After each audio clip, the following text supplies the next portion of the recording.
What if I told you you can own a part of a company? Sounds crazy, right? But that's exactly what the stock market allows you to do. A stock is simply ownership. When you buy a stock, you own a small piece of a real business. Think of it like a giant pizza. A company is a big pizza, cut into millions of slices. Each slice is called a share. By one share, you own one slice of that company. Now here's the question. Why would a company sell pieces of itself? Because growing a business takes money. Instead of taking loans, they raise money by selling shares. Let's understand this with a simple story. Meet Alex. He wants to build a tech company. He needs $200,000, but only has $100,000.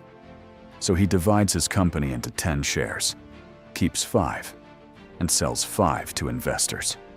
Each share costs $20,000. Now Sarah comes in. She buys 1 share. That means she owns 10% of the company. Fast forward 5 years.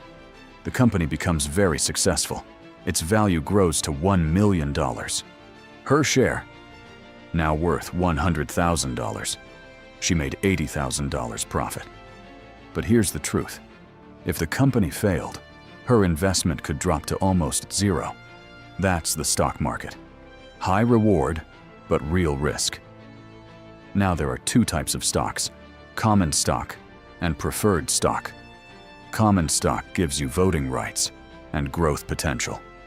Preferred stock gives you fixed income and priority payments. So why invest in stocks? Because of growth. Banks give small returns. Stocks can grow much faster over time. And remember this, you're not buying a number. You're buying a real business. Subscribe to understand money the simple way.